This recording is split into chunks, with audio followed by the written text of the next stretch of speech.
Hello friends, नमस्कार। आज हम पांडव के बारे में जानेंगे कि उनका जन्म किस प्रकार हुआ है।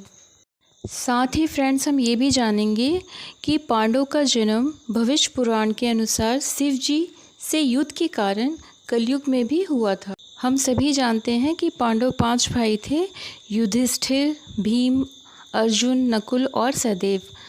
और कर्ण भी उनके भाई थे जो बड़े थे उन सब से, जो कि फ्रेंड्स हिंदू महाकाव्य महाभारत के केंद्र पात्र हैं। उन्हें कुरु के राजा पांडु के पुत्रों के रूप में भी स्वीकार किया गया है। पांडवों के पिता पांडु थे, माता कुंती थी। पांडवों के आध्यात्मिक पिता महेश वेदव्यास थे और पांडवों की पत्नी द्रौपदी थी और पांडव के गुरु द्रोणाचार्य थे।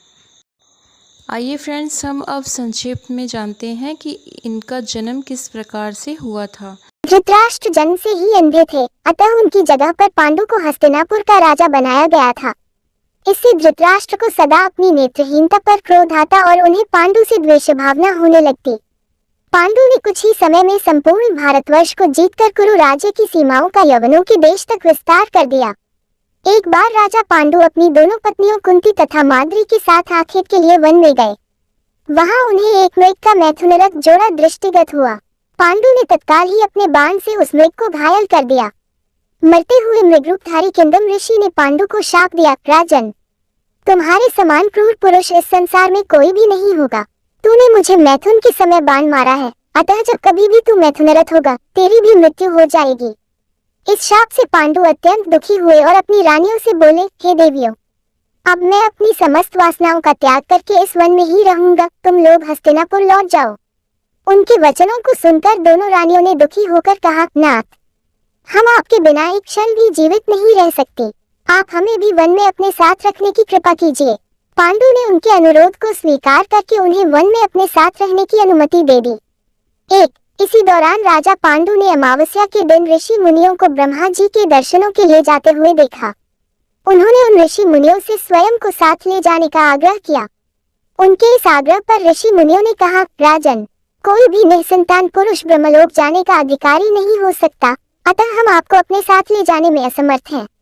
ऋषि मुनियों की बात सुनकर पांडु अपनी पत्नी से बोले, हे कुंती, मेरा जन्म लेना ही वृथा हो रहा है, क्योंकि संतानहीन व्यक्ति पितृ ऋण, ऋषि ऋण, देव ऋण तथा मनुष्य ऋण से मुक्ति नहीं पा सकता। क्या तुम पुत्र प्राप्ति के लिए मेरी सहायता कर सकती हो? कुंती बोली, हे आर्यपुत्र, दुर्वासा ऋषि ने मुझे ऐसा मंत्र प्रदान किया है जिससे मैं किसी भी देवता का आह्वान करके मनोवांछित वस्तु प्राप्त कर सकती हूँ। आप आज्ञा करें मैं किस देवता को बुलाऊं?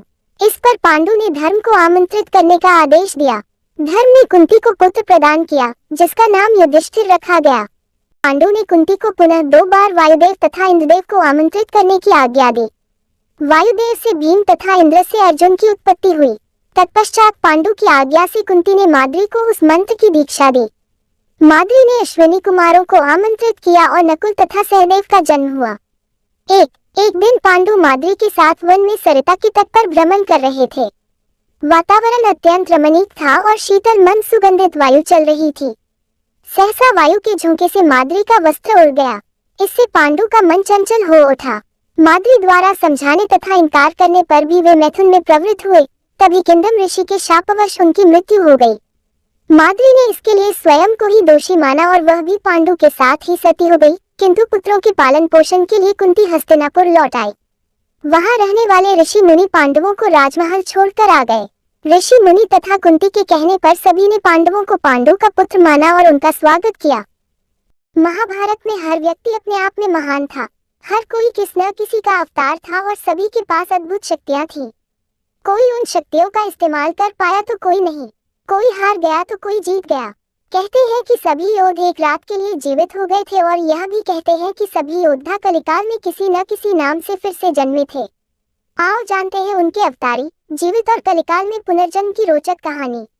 अवतारी भगवान श्री कृष्ण विष्णु के अवतार थे तो बलराम शेषनाग के अंश थे।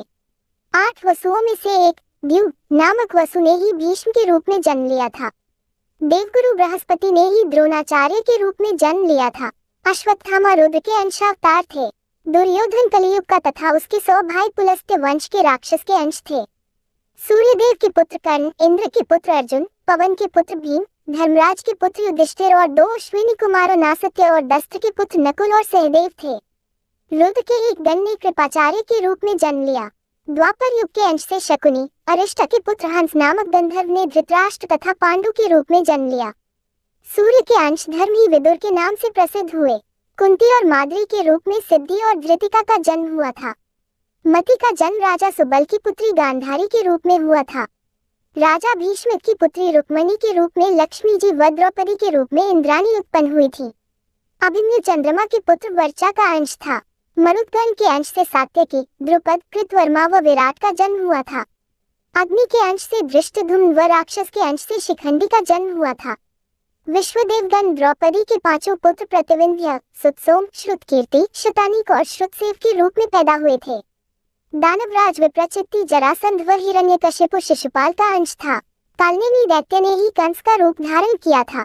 इंद्र की आज्ञानुसार अप्सराओं के अंश से 16,000 स्त्रियां उत्पन्न हुई थी। एक रात के लिए जीवित हो गए थे मृत योद्धा। यह उस समय की बात है जब धृतराष्ट्र, कुंती, विदुर, गांधारी और संजय वन में रहते थे। एक दिन वन में उनसे मिलने युधिष्ठिर के बाद धृतराष्ट्र के आश्रम में महर्षि वेदव्यास आए। महर्षि वेदव्यास ने धृतराष्ट्र, गांधारी और कुंती से कहा कि आज मैं तुम्हें अपनी तपस्या का प्रभाव दिखाऊंगा। तुम्हारी जो इच्छा हो वह मांग लो। तब धृतराष्ट्र व गांधारी ने युद्ध में मृत अपने पुत्रों तथा कुंती ने कर्ण को देखने की इच्छा प्रकट की। द्रौपदी आदि ने कहा कि वे भी अपने परिजनों को देखना चाहते हैं। महर्षि वेदव्यास ने कहा कि ऐसा ही होगा। ऐसा कहकर महर्षि वेदव्यास सभी को गंगा तट पर ले गए। रात होने पर महर्षि वेदव्यास ने गंगा नदी में प्रवेश किया और पांडव व कौरव पक्ष के सभी मृत योद्धाओं का आवाहन किया। थोड़ी ही देर में भीष्म, द्रोणाचार्य, कर्ण, दुर्योधन, दुःशासन, अभिमन्यु, धृतराष्ट्र के सभी पुत्र, घटोत्कच, द्रौपदी के 5 पुत्र, राजा द्रुपद, धृष्टद्युम्न, शकुनी, शिखंडी आदि वीर जल से बाहर निकल आए। उन सभी के मन में किसी भी प्रकार का अहंकार व क्रोध नहीं था। महर्षि वेदव्यास ने धृतराष्ट्र व गांधारी को दिव्य नेत्र प्रदान किए। अपने मृत परिजनों को देख सभी के मन में हर्ष छा गया। सारी रात अपने मृत परिजनों के साथ बिताकर सभी के मन में संतोष हुआ। अपने मृत पुत्र, भाई, पतियों और अन्य संबंधियों से मिलकर सभी का संताप दूर हो गया। इस प्रकार वह अद्भुत रात समाप्त हो गई। पुनर्जन्म। भविष्य पुराण के अनुसार शिवजी से युद्ध करने के कारण पांडवों को कलियुग में पुनः जन्म लेना पड़ा था। कहते हैं कि जब आधी रात के समय अश्वत्थामा, कृतवर्मा और कृपाचार्य ये तीनों पांडवों के शिविर के पास गए और उन्होंने मन ही मन भगवान शिव की आराधना कर उन्हें प्रसन्न कर लिया। इस पर भगवान शिव ने उन्हें पांडवों के शिविर में प्रवेश करने की आज्ञा दे दी। जिसके बाद अश्वत्थामा में पांडवों के शिविर में घुसकर शिवजी से प्राप्त तलवार से पांडवों के सभी पुत्रों का वध कर दिया और वहां से चले गए। जब पांडवों को इसके बारे में पता चला तो वे भगवान शिव से युद्ध करने के लिए पहुंच गए। जैसे ही पांडव शिवजी से युद्ध करने के लिए उनके सामने पहुंचे, उनके सभी अस्त्र शस्त्र शिवजी में समा गए और शिवजी बोले, तुम सभी श्री कृष्ण के उपासक को, इसलिए इस जन्म में तुम्हें इस अपराध का फल नहीं मिलेगा, लेकिन इसका फल तुम्हें कलियुग में फिर से जन्म लेकर भोगना पड़ेगा।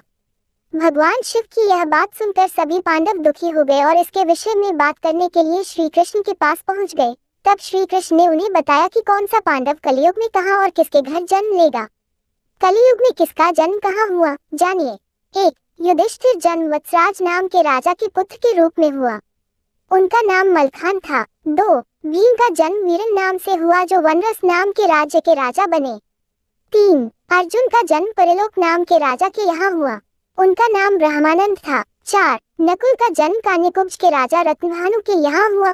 उनका नाम लक्ष्मण था।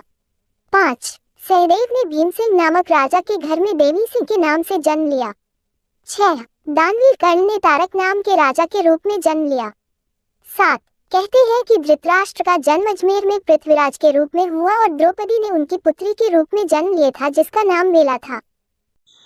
आपको फ्रेंड्स महाभारत, रामायण, पूजा पाठ से रिलेटिव कोई भी जानकारी, तीर्थ व्रत के बारे में कुछ भी जानना हो तो प्लीज़ कमेंट करके ज़रूर पूछिएगा। और आपको ऐसी कहानी महाभारत, रामायण से जुड़ी हुई सुनना अच्छा लगता हो तो please like, comment, subscribe, share it. Thank you friends. हम फिर मिलेंगे अगले वीडियो में नई जानकारी लेकर। तब तक के लिए नमस्कार।